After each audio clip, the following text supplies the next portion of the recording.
40 நாட்கள் வேதாகம ஆச்சரியங்கள். ஒவ்வொரு நாளின் நிகழ்ச்சியின் நிறைவில் 5 கேள்விகள் அந்த நிகழ்ச்சியிலிருந்து கேட்கப்படும். நீங்க சரியான பதில கண்டுபிடித்து எங்களுடைய வாட்ஸ்அப் எண்ணுக்கு அனுப்பி வைங்க.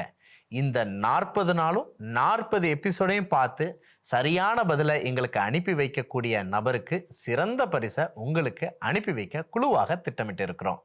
ஆமேன்.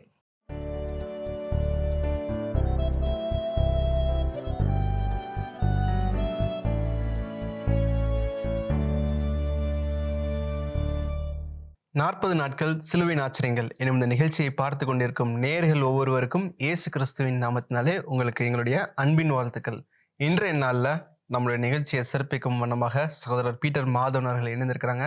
வாங்க நாம் அவரை வரவேற்று நிகழ்ச்சிக்குள்ளாக செல்வோம். ஆர்மி சகோதரரே, இந்த நாளில் நம்ம வேதாகமத்திலிருந்து இன்னொரு ஆச்சரியமான பாடத்தை படிக்க போறோம். 40 நாட்கள் சிலுவையின் ஆச்சரியங்கள், சிலுவை நாதரை பற்றின தியாகங்களை நாம் பார்த்து வருகிறோம். சரி. இன்றைக்கு ஈசாக்கு இயேசு கிறிஸ்து சரி இருவரின் வாழ்வில் சிலுவைக்கு ஒத்த நிகழ்வுகளை பற்றி நாம் பார்க்க போகின்றோம். சரி, ரொம்ப நல்ல தலைப்பு மாதவன். நிறைய நிகழ்ச்சிகள்ல இயேசுவும் சிலுவையில் நடந்த அந்த ஒற்றுமையான காட்சிகளை குறித்து மற்றவர்களோடு ஒப்பிட்டு நிறைய காரியங்கள் படிக்கிறோம். இன்னைக்கு ஈசாக்கும் இயேசுவும் இவர்களுக்குள்ளாக இருக்கக்கூடிய சிலுவையில் ஒத்து போற அந்த நிகழ்வுகளை குறித்து கொஞ்சம் எடுத்து சொல்லுங்க. அழகான கேள்வி கேட்டீங்க. ஈசாக்குக்கும் இயேசு கிறிஸ்துவுக்கும் சிலுவையோடு ஒப்பிடப்படக்கூடிய ஒன்றின நிகழ்வுகள் ஏராளமா இருக்குது. சரி, அதுல 6 முக்கியமான காரியங்களை மட்டும் நாம பார்க்க போறோம். சரி, 6 முக்கியமான தகவல்களை நம்ம கவனிக்க போறோம். சரி. அதுல முதலாவது பாத்தீங்க அப்படின்னா, இருவரின் பிறப்பும் அதிசய பிறப்பு. சரி, இருவரின் பிறப்பும் மிராக்குலஸ் பர்த் என்று ஆங்கிலத்துல சொல்லுவாங்க. சரி. அப்படி அதிசயமா பிறந்தவங்க தான் 2 பேரும். ஈசாக்கு எடுத்துக்கலாம். சரி. ஈசாக்குடைய தகப்பன் ஆபிரகாம் மற்றும் சாராள். ஆபிரகாம் பாத்தீங்கன்னா 100 வயதில் தான் ஈசாக்கை பெற்றெடுத்தாருங்கிறத நாம புரிந்து கொள்றோம். ஆண்டவராக இயேசு கிறிஸ்துவை பார்த்தாலும் கன்னி மரியாளின் வயிற்றில் அவர் பிறந்தவர், அதுவும் அதிசய பிறப்பு என்று பார்க்கிறோம். இப்படி பை பர்த், பிறப்பிலே அவர்கள் இருவரும் ஒப்பிடத்தக்கவர்களாக இருக்கிறாங்க.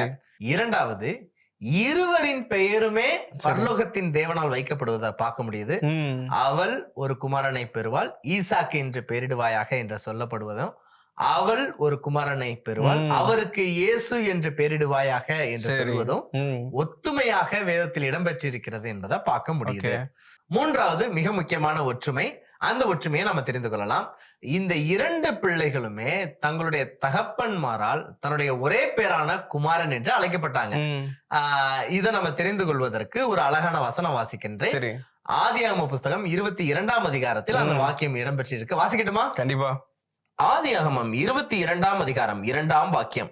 அப்பொழுது அவர், உன் புத்திரனும் உன் ஏகசுதனும் உன் நேசகுமாரனும் ஆகிய ஈசாக்கை நீ இப்பொழுது அழைத்து கொண்டு மோரியா தேசத்துக்கு போய் அங்கே நான் உனக்கு குறிக்கும் மலைகளின் ஒன்றின் மேல் அவனை தகன பலியாக பலியிடு என்றார்.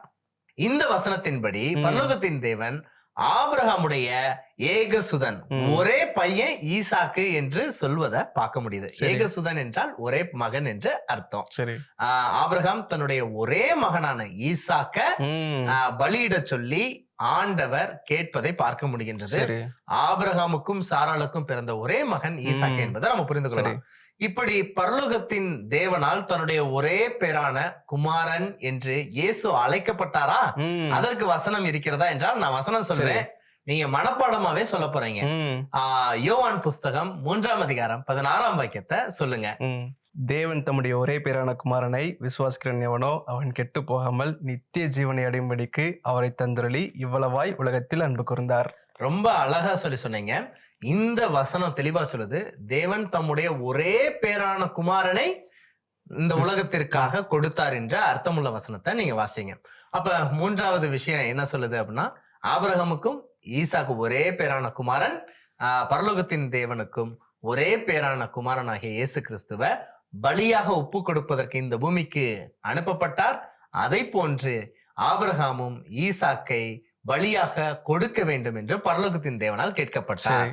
சரி, 4வது ஒற்றுமைக்கு போலாமா? கண்டிப்பா. 4வது ஒற்றுமை என்னன்னா, ஆபிரகாமின் குமாரனான ஈசாக்க பலியாக ஒப்பு கொடுப்பதற்கு தேவன் தெரிந்து கொண்ட இடம் எதுவென்றால் மோரியா தேசங்களில் உள்ள மலைகளில் ஒன்றில் நான் காண்பிக்கும் மலைகளில் ஒன்றில் நீ போய் சர்வாங்க தகன பலியிடுன்னு ஆண்டவர் சொல்றத பார்க்க சரி. முடியுது. அப்ப மோரியா தேசத்தில் உள்ள ஒரு மலையில ஆண்டவர் பலியிட சொல்றத பார்க்க முடியுது. இப்போ ஆண்டவராகிய இயேசு கிறிஸ்து எந்த மலையில் தன்னுடைய சிலுவை மரணத்தை சுமந்து உயிரை கொடுத்தார் என்று பார்க்கும்போது நம்ம நல்லா ஒரு விஷயம் தெரிஞ்சுக்கணும். எருசலேம் தேவாலயத்திற்கு, எருசலேம் நகரத்திற்கு சற்று வெளியில் உள்ள ஒரு இடத்தில் தான் அவர் பலியிடப்பட்டார். அப்ப எருசலேம் தேவாலயம் எங்க கட்டப்பட்டுச்சுன்னு ஒரு யோசனை வந்துச்சுன்னா, 2 நாளாகமம் 3ஆம் அதிகாரம் 1ஆம் வாக்கியத்தின்படி மோரியா மலைகளில் ஒன்றில்தான் இந்த எருசலேம் தேவாலயம் கட்டப்பட்டது. அந்த எருசலேம் தேவாலயம் எருசலேம் நகரத்திற்கு சற்று வெளியாக இயேசு மரித்தார் என்றால், அவரும் இந்த மோரியா தேசத்தில் மோரியா மலைகளில் ஒன்றில்தான் அவர் என்ன பண்ணப்பட்டிருக்கணும்னா சிலுவை மரணத்தை சுமந்து மரணத்தை தழுவி இருக்க வேண்டும் என்று நம்ம பார்க்கிறோம். இயேசு வாழ்ந்த காலத்துல அத கொல்கதா அப்படின்னு சொல்லிட்டு அந்த இடத்தை பேர் சொல்லி அழைத்தாங்க. அப்ப இருவரும் பலி கொடுப்பதற்கென்று ஒப்பு கொடுப்பதற்கு குறிக்கப்பட்ட இடம் கிட்டத்தட்ட ஒரே இடம் தாங்கிறத நம்ம புரிந்து கொள்றோம். மோரியா இடத்துல தான் 2 பேரும் பலியிடப்படுவதற்கு குறிக்கப்படுறாங்க.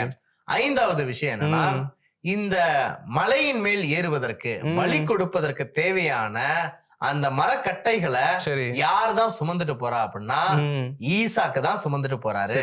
அதை போன்று ஆண்டவராகிய இயேசு கிறிஸ்துவும் அந்த மலையின் உச்சியில் ஏறுவதற்கு சிலுவை மரத்தை சுமந்து கொண்டு ஏறினார் என்பதை பார்க்க முடியுது. 2 பேருடைய பிக்சரைசேஷன், அந்த இமேஜ், அந்த சம்பவ நிகழ்வு ஒரே மாதிரியா இருக்கிறத நம்மளால பார்க்க முடியுது. இப்படியா 5 ஒற்றுமைகளை நான் என்ன பண்ணிட்டேன் சொல்லிட்டேன். 6வது ஒற்றுமை ஒற்றுமையாக இல்ல, அது ஒரு வேற்றுமையாகவே அமைந்திருக்கிறது. 6வது ஒற்றுமையும் மிகவும் முக்கியமான ஒன்று. எப்படி என்றால், ஆபிரகாம் 100 வயதிற்கும் மேற்பட்டவரா இருந்தார். கிட்டத்தட்ட அவருக்கு ஒரு 117 வயது கூட இருக்கலாம். ஏன்னா ஈசாக்கு சற்றே ஒரு டீன் ஏஜ்ல இருந்த, வாலிப பருவத்தில் இருந்த ஒரு நபராகத்தான் இருந்தார். இப்போ இந்த ஈசாக்க பலி கொடுப்பதற்காக அந்த கட்டையின் மீது அவரை படுக்க வைக்கும் போது நம்மளதான் பலியிட போறாங்கிற விவரம் என்ன பண்ணிரும் தெரிந்திருக்கும். ஆனா அந்த நேரத்துல ஈசாக்கு நினைத்திருந்தா தன் உயிரை காப்பாற்றிக் கொள்வதற்கு ஆபிரகாமை தள்ளி விட்டுட்டு கூட என்ன பண்ணிருக்கலாம், ஓடி போயிருந்திருக்கலாம். ஆனா ஈசாக்கு ஆபிரகாமுக்கு தன்னுடைய முழுமையையும் அர்ப்பணித்தார், ஒப்பு கொடுத்தார், சமர்ப்பித்தார் என்று பாக்குறோம். அதே மாதிரி கெத்செமனே தோட்டத்துல பிதாவின் இடத்தில் என் சித்தத்தின்படி அல்ல உம்முடைய சித்தத்தின்படி ஆக கடவது, அது மரணமே நேரிடுகிறதா இருந்தாலும் உம்முடைய சித்தத்தின்படியே நடக்கட்டும் என்று இயேசு பிதாவுக்கு அர்ப்பணித்தார், சமர்ப்பித்தார், ஒப்பு கொடுத்தார் என்று பார்க்கின்றோம். 7வது காரியம் பாத்தீங்கன்னா சற்று ஒற்றுமை அல்ல வேற்றுமையாக இருந்தது. ஆபிரகாம் தன்னுடைய மகனை வெட்டுவதற்கு பட்டயத்தை உயர்த்தும் போது பரலோகத்தின் தேவனால் அது தடுக்கப்பட்டது. Heaven stopped that. பரலோகம் அதை தடுத்து நிறுத்தியது. ஈசாக்கை பலியாக ஏற்றுக்கொள்ள இல்லை என்பதை நம்ம பாக்குறோம்.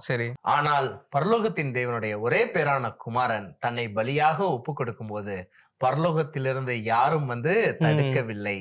ஏன் பரலோகமே அமைதலாவும் மௌனமாவும் இருந்தது என்றால், நாம் அனைவரும் பாவிகள். பாவியான நபர் ஒவ்வொருவரும் ஈசாக்கை போன்று அந்த பலிபீடத்தில் மரண தண்டனைக்கு உட்பட்டவர்களாக இருக்க வேண்டிய நபர்கள். ஆனால் நாம் மரண தண்டனைக்கு நீங்குவதற்காக ஒருவர் மரண தண்டனையை சுமந்தார் என்று பரலோகத்தின் தேவனால் நமக்கு புரிய வைப்பதற்கு இந்த நிகழ்வு வேதத்தில் ஆபிரகாமின் மூலமாகவும் ஈசாக்கின் மூலமாகவும் நமக்கு புரிய வைக்க எழுதப்பட்டு இருக்கிறது. எவ்வளவு ஆச்சரியமான விஷயம் பாத்தீங்களா? இந்த நிகழ்வை தெரிந்து கொள்ளணும்னா ஆதியாகமம் 22ஆம் அதிகாரத்தை வாசித்தால் தெரிந்து கொள்ளலாம். இப்படியாக 7 காரியங்கள் ஈசாக்கின் வாழ்விலும் இயேசுவின் வாழ்விலும் ஒற்றுமையாகவும் சில காரியம் வேற்றுமையாகவும் இருந்திருக்கிறது. இதுல இருந்து நாம கற்றுக்கொள்ளக்கூடிய ஆவிக்குரிய பாடம் என்னன்னா, நாம பாதகர்களா இருக்கிறோம், பாவிகளா இருக்கிறோம், அநீதி உள்ளவர்களா இருக்கிறோம், துன்மார்க்கர்களா இருக்கிறோம். நாம தான் நியாயப்படி மரணத்தை அடைய வேண்டிய நபர்களா இருக்கிறோம். மரண தண்டனையை நாம தான் அடைஞ்சிருக்கணும். ஆனா நம்மை மீட்பதற்காக பரிசுத்தமாய் இருந்த அவர், நீதிமானாய் இருந்த அவர், சன்மார்க்கனாய் இருந்த அவர் நம்மை மீட்பதற்காக ஒரு பாவியை போன்று மரண ஆக்கினையை தனக்கென்று எடுத்துக்கொண்டார், அனுபவித்தார் என்பதை நாம் பார்க்கிறோம். இந்த தியாகத்தை ஒரு மனிதன் புரிந்து இயேசுவுக்கென்று வாழ்க்கையை வாழ ஒப்பு கொடுப்போம். இயேசுவுக்காக எந்த காரியங்களை எல்லாம் விட வேண்டுமோ அதை விட்டு அந்த அன்பை முழுமையாக கொஞ்சம் கூட சிந்தாம நம்ம சரி. இதயத்துல பெற்றுக்கொள்வோம். இதுதான் நம்ம கற்றுக்கொள்ளக்கூடிய பாடமாய் இருக்கிறது. அருமை சகோதரரே, ஈசாக்கின் வாழ்விலிருந்தும் இயேசு கிறிஸ்துவின் அந்த சிலுவை பாடுகளிலும் இருந்து 2 பேருக்கும் உள்ள ஒற்றுமைகளை ரொம்ப அழகாக வேதாகமத்துல இருந்து வசனத்தோடு எடுத்து சொன்னீங்க. இது பார்த்துட்டு இருக்கிற ஒவ்வொரு நேயர்களுக்கும் ரொம்ப யூஸ்ஃபுல்லா இருக்கும்ட்டு நான் கர்த்தருக்குள் நம்புகிறேன். மீண்டும் ஒரு நிகழ்ச்சியில் நாங்கள் உங்களை சந்திக்கிறோம். தேவன் உங்களோடும் உங்கள் குடும்பத்தோடும் இருப்பாராக. ஆமென். ஆமென் நண்பரே. பிரியமான நேயர்களே, இந்த நிகழ்ச்சி உங்களுக்கு ரொம்பவே பிரயோஜனமா இருக்கும்ட்டு நான் கர்த்தருக்குள் விசுவாசிக்கிறேன். தொடர்ந்து எங்களோட இணைந்திருங்க. இந்த நிகழ்ச்சிகளை எல்லாம் உங்களுடைய நண்பர்களிடத்திலும் உங்கள் உறவினர்களிடத்திலும் பகிர்ந்து கொள்ளுங்கள். தேவனுடைய ஆசீர்வாதத்தை பெற்றுக்கொள்ளுங்கள். மீண்டும் ஒரு நிகழ்ச்சியில் நாங்கள் உங்களை சந்திக்கிறோம்.